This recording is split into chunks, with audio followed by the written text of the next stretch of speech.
राधे राधे फिर से सभी को। कार्तिक मास महात्म्य कथा का अध्याय नंबर 21 आज हम सुनने वाले हैं। तो आइए सभी ध्यान से सुनते हैं भगवान की कथा। लिखने लगा हूं श्री हरि के चरणों में शीश नवाए, कार्तिक महात्म का बने यह 21वां अध्याय।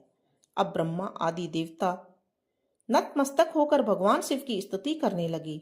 वे बोले, हे देवाधिदेव देव, आप प्रकृति से परे पार ब्रह्म और परमेश्वर हैं। आप निर्गुण निर्विकार व सबके ईश्वर होकर भी नित्य अनेक प्रकार के कर्मों को करते हैं। हे प्रभु, हम ब्रह्मा आदि समस्त देवता आपके दास हैं। हे शंकर जी, हे देवेश, आप प्रसन्न होकर हमारी रक्षा कीजिए।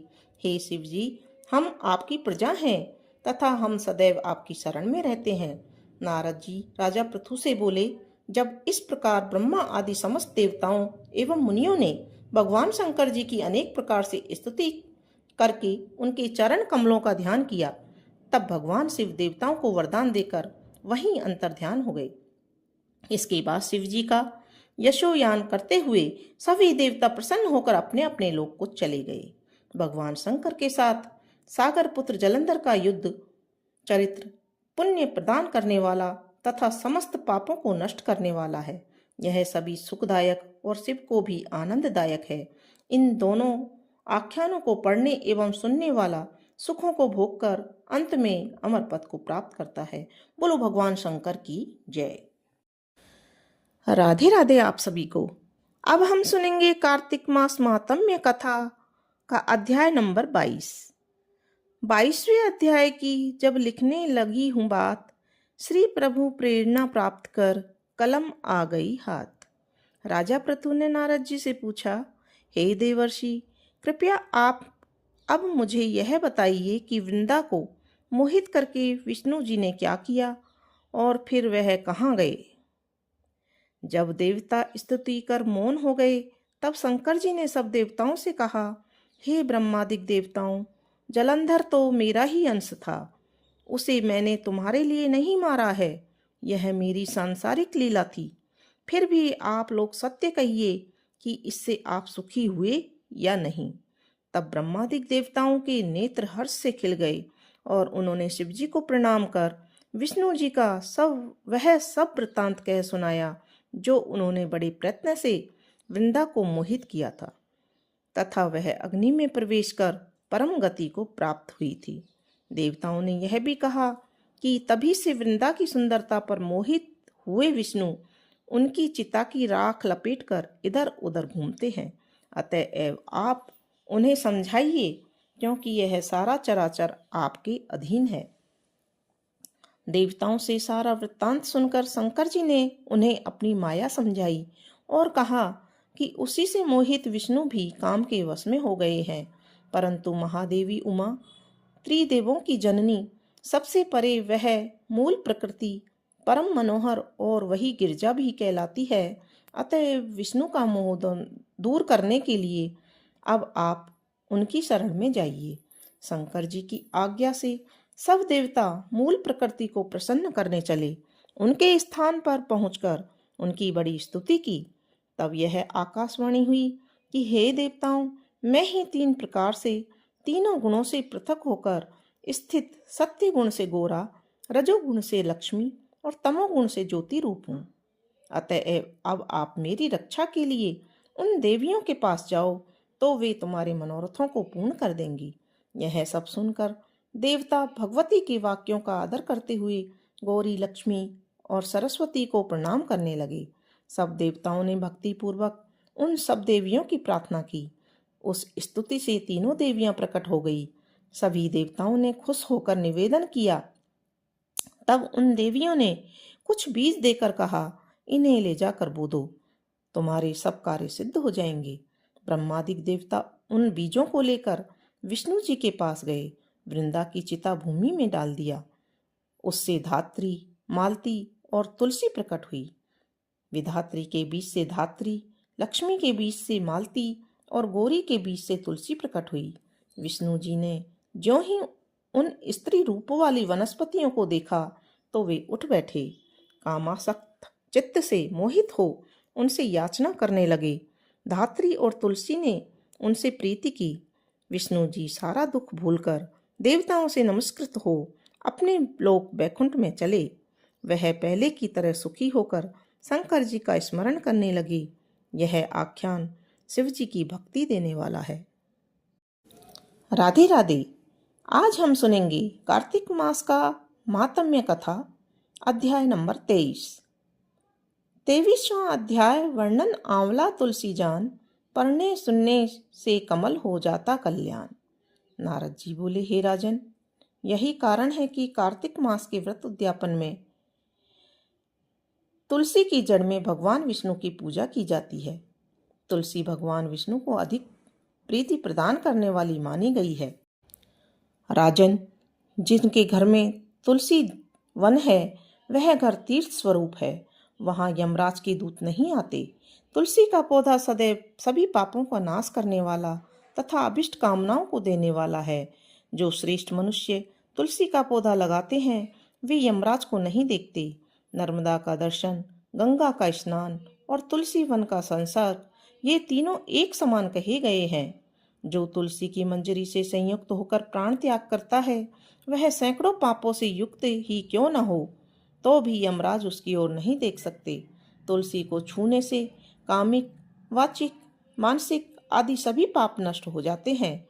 जो मनुष्य तुलसी दल से भगवान का पूजन करते हैं वह पुनः गर्भ में नहीं आते, अर्थात जन्म मरण के चक्कर से छूट जाते हैं। तुलसी दल में पुष्कर आदि समस्त तीर्थ, गंगा आदि नदियां और विष्णु प्रभृति सभी देवता निवास करते हैं। हे राजन, जो मनुष्य तुलसी के काष्ठ का चंदन लगाते हैं उन्हें सहज ही मुक्ति प्राप्त हो जाती है और उनके द्वारा किए गए पाप उनके शरीर को छू भी नहीं पाते। जहाँ तुलसी के पौधे की छाया होती है वहीं पितरों की तृप्ति के लिए श्राद्ध करना चाहिए। जिसके मुख में, कान में और मस्तक पर तुलसी का पत्ता दिखाई देता है उसके ऊपर यमराज भी दृष्टि नहीं डाल सकते, तो फिर दूतों की तो बात ही क्या है। जो प्रतिदिन आदर पूर्वक तुलसी की महिमा सुनता है वह सब पापों से मुक्त होकर ब्रह्मलोक को जाता है। इसी प्रकार आंवले का महान वृक्ष सभी पापों का नाश करने वाला है। आंवले का वृक्ष भगवान विष्णु को अति प्रिय है। इसके स्मरण मात्र से ही मनुष्य गोदान का फल प्राप्त करता है। जो मनुष्य कार्तिक में आंवले के वन में भगवान विष्णु की पूजा तथा आंवले की छाया में भोजन करता है उसके सभी पाप नष्ट हो जाते हैं। आंवले की छाया में जो मनुष्य जो भी पुण्य करता है वह कोटि गुना हो जाता है। जो मनुष्य आंवले की छाया के नीचे कार्तिक में ब्राह्मण दंपति को एक बार भी भोजन देकर स्वयं भोजन करता है वह अन्न दोष से मुक्त हो जाता है। लक्ष्मी प्राप्ति की इच्छा रखने वाले मनुष्य को सदैव आंवले से स्नान करना चाहिए। नवमी, अमावस्या, सप्तमी, संक्रांति, रविवार, चंद्र ग्रहण, सूर्य ग्रहण के दिन आंवले से स्नान नहीं करना चाहिए। जो मनुष्य आंवले की छाया में बैठकर पिंडदान करता है उसके पितर भगवान विष्णु के प्रसाद से मोक्ष को प्राप्त होते हैं। जो मनुष्य आंवले के फल और तुलसी दल को पानी में मिलाकर स्नान करता है उसे गंगा स्नान का फल मिलता है। जो मनुष्य आंवले के पत्तों और फलों से देवताओं का पूजन करता है उसे स्वर्ण मणि और मोतियों द्वारा पूजन का फल प्राप्त होता है। कार्तिक मास में जब सूर्य तुला राशि में होता है तब सभी तीर्थ, ऋषि, देवता और सभी यज्ञ आंवले के वृक्ष में वास करते हैं। जो मनुष्य द्वादशी तिथि को तुलसी दल और कार्तिक में आंवले की छाया में बैठकर भोजन करते हैं उसके 1 वर्ष तक अन्न संसर्ग से उत्पन्न हुए पापों का नाश हो जाता है। जो मनुष्य कार्तिक में आंवले की जड़ में विष्णु जी का पूजन करता है उसे श्री विष्णु के क्षेत्रों के पूजन का फल प्राप्त होता है। आंवले और तुलसी की महत्ता का वर्णन करने में श्री ब्रह्मा जी भी समर्थ नहीं है। इसलिए धात्री और तुलसी की जन्म कथा सुनने से मनुष्य अपने वंश सहित भक्ति में वो प्राप्त हो जाता है। राधे राधे। आज हम सुनेंगे कार्तिक मास महात्म्य कथा, अध्याय नंबर 24। इस अध्याय में पुरुषोत्तम मास महात्म्य कथा है। मणिग्रीव बोला, हे द्विज, विद्वानों से पूर्ण और सुंदर चमत्कारपुर में धर्म पत्नी के साथ रहता था। धनाढ़, पवित्र आचरण वाला, परोपकार में तत्पर मुझको किसी समय संयोग से दुष्ट बुद्धि प्राप्त हुई। दुष्ट बुद्धि के कारण मैंने अपने धर्म का त्याग किया, दूसरी स्त्री का सेवन किया और नित्य अपेय वस्तु का पान किया। चोरी हिंसा में तत्पर रहता था, इसलिए बंधुओं ने मेरा त्याग कर दिया। उस समय महाबलवान राजा ने मेरा घर लूट लिया। बाद बचा हुआ जो कुछ धन था उसको बंधुओं ने ले लिया। इस प्रकार सभी से तिरस्कृत होने के कारण वन में निवास किया। स्त्री के साथ इस घोर वन में निवास करते हुए मुझ दुरात्मा का नित्य जीवों का वध कर जीवन निर्वाह होता है। हे ब्राह्मण, इस समय आप मुझ पातकी पर अनुग्रह करें। प्राचीन पुण्य के समूह से आप इस घोर वन में आए हैं। हे महामुनि, स्त्री के साथ मैं आपकी शरण में आया हूँ। आप उपदेश रूप प्रसाद से कृतार्थ कह करने के योग्य हैं। जिस उपाय के करने से मेरी तीव्र दरिद्रता इसी क्षण में नष्ट हो जाए और अतुल वैभव को प्राप्त कर यथा सुख विचरूं। उग्रदेव बोले, हे महाभाग, तुम कृतार्थ हो गए। जो तुमने मेरा अतिथि सत्कार किया, इसलिए इस समय स्त्री सहित तुमको होने वाले कल्याण को कहता हूँ। जो बिना व्रत के, बिना तीर्थ के, बिना दान के, बिना प्रयास के तुम्हारी दरिद्रता दूर हो जाएगी, ऐसा मैंने विचार किया है। इस मास के बाद तीसरा श्री पुरुषोत्तम मास आने वाला है। उस पुरुषोत्तम मास में सावधानी के साथ विधि पूर्वक तुम दोनों स्त्री पुरुष श्री पुरुषोत्तम भगवान को प्रसन्न करने के लिए दीपदान करना। उस दीपदान से तुम्हारी यह दरिद्रता जड़ से नष्ट हो जाएगी। तिल के तेल से दीपदान करना चाहिए। विभव के होने पर धृत से दीपदान करना चाहिए, परंतु इस समय वन में वास करने के कारण धृत अथवा तेल इनमें से तुम्हारे पास कुछ भी नहीं है। हे अनध मणिग्रीव, पुरुषोत्तम मास भर स्त्री के साथ नियम पूर्वक इंगुदी के तेल से तुम दीपदान करना। स्त्री के साथ इस तालाब में नित्य स्नान करके दीपदान करना। इसी प्रकार तुम इस वन में 1 मास तक व्रत करना। तुम्हारे अतिथि सत्कार से प्रसन्न मैंने यह वेद में कहा हुआ तुम दोनों स्त्री पुरुष के लिए उपदेश किया है। विधिहीन भी दीपदान करने से मनुष्यों को लक्ष्मी की वृद्धि होती है। यदि पुरुषोत्तम मास में विधि पूर्वक दीपदान किया जाए तो क्या कहना है। वेद में कहे हुए कर्म और अनेक प्रकार के दान पुरुषोत्तम मास में दीपदान की 16वीं कला के भी बराबरी नहीं कर सकते हैं। समस्त तीर्थ, समस्त शास्त्र पुरुषोत्तम मास के दीपदान की 16वीं कला को नहीं पा सकते हैं। योगदान, सांख्य, समस्त तंत्र भी पुरुषोत्तम मास के दीपदान की 16वीं कला को नहीं पा सकते हैं। कृच्छु, चंद्रायन आदि समस्त व्रत पुरुषोत्तम मास के दीपदान की 16वीं कला की बराबरी नहीं कर सकते हैं। वेद का प्रतिदिन पाठ करना, गया श्राद्ध, गोमती नदी के तट का सेवन पुरुषोत्तम मास के दीपदान की 16वीं कला की बराबरी नहीं कर सकते हैं।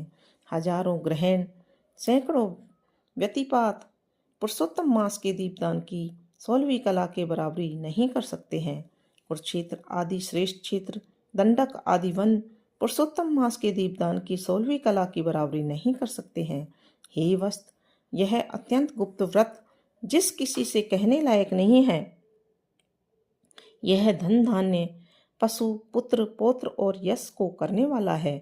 वंध्या स्त्री के बांझपन को नाश करने वाला है और स्त्रियों को सौभाग्य देने वाला है।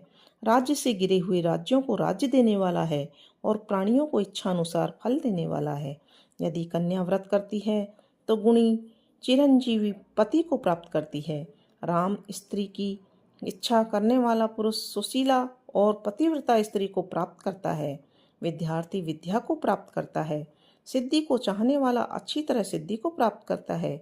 खजाने को चाहने वाला खजाने को प्राप्त करता है। मोक्ष को चाहने वाला मोक्ष को प्राप्त करता है।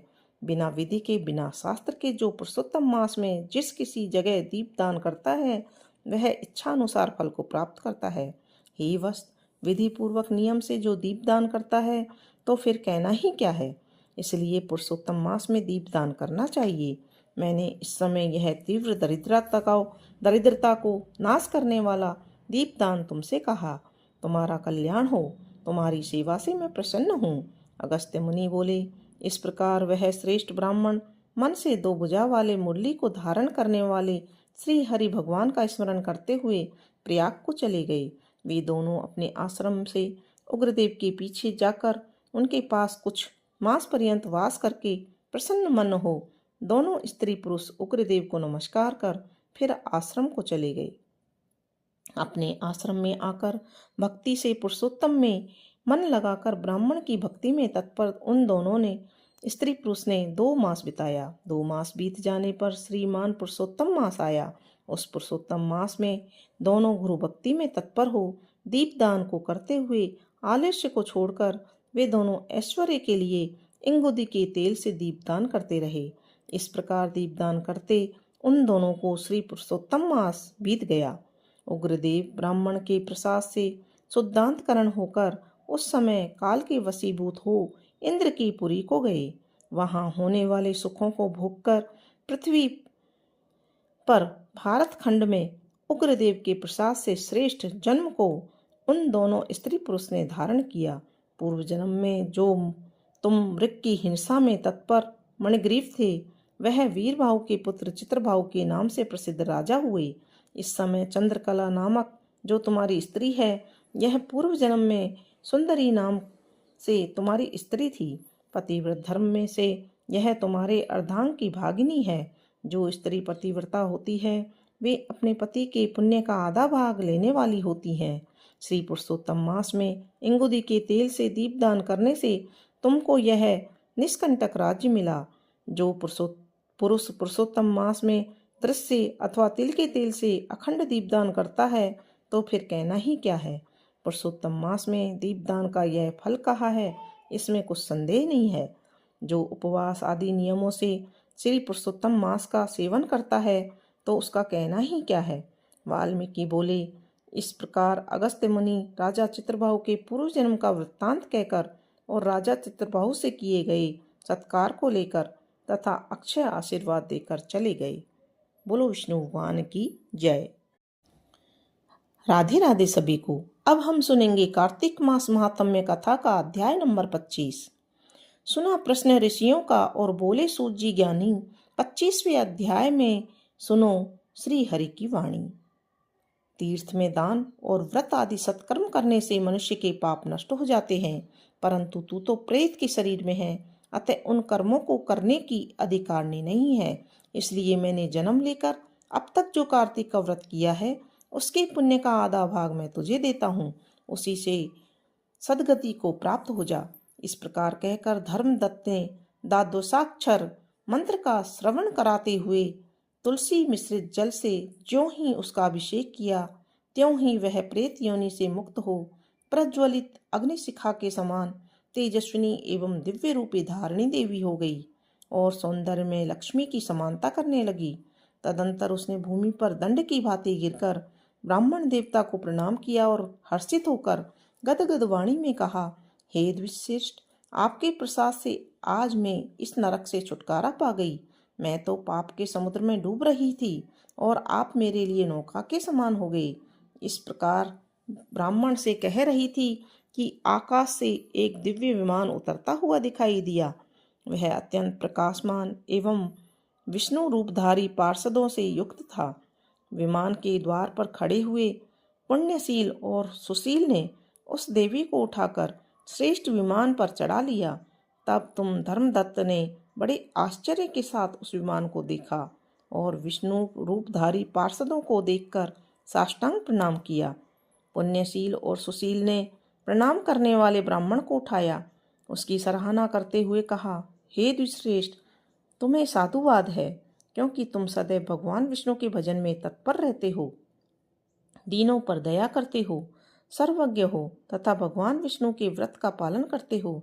तुमने बचपन से लेकर अब तक जो कार्तिक व्रत का अनुष्ठान किया है, उसके आधे भाग का दान देने से तुम्हें दूना पुण्य प्राप्त हुआ है और सैकड़ों जन्मों के पाप नष्ट हो गए हैं। अब यह बैकुंठ धाम में से जाई जा रही है। तुम भी इस जन्म के अंत में अपनी दोनों स्त्रियों के साथ भगवान विष्णु के बैकुंठ धाम में जाओगी और मुक्ति पाओगी। धर्मदत्त, जिन्होंने तुम्हारे समान भक्ति पूर्वक भगवान विष्णु की आराधना की है, वे धन्य और कृतकृत्य हैं। इस संसार में उन्हीं का जन्म सफल है। भली भांति आराधना करने पर भगवान विष्णु देहधारी प्राणियों को क्या नहीं देते हैं। उन्होंने ही उत्तानपाद के पुत्र की पूर्व काल में ध्रुव पद पर स्थापित किया था। उनके नामों का स्मरण करने मात्र से समस्त जीव सद्गति को प्राप्त होते हैं। पूर्व काल में ग्रहाग्रस्त गजराज उन्हीं के नामों का स्मरण करने से मुक्त हुआ था। तुमने जन्म लेकर जो भगवान विष्णु को संतुष्ट करने वाले कार्तिक का व्रत अनुष्ठान किया है, उससे बढ़कर न यज्ञ है, न दान और न तीर्थ है। हे विप्रवर, तुम धन्य हो, क्योंकि तुमने जगत गुरु भगवान विष्णु को प्रसन्न करने वाला कार्तिक व्रत किया है, जिसके आधे भाग के फल को पाकर यह स्त्री हमारे साथ भगवान के लोक में जा रही है। बोलो विष्णु भगवान की जय।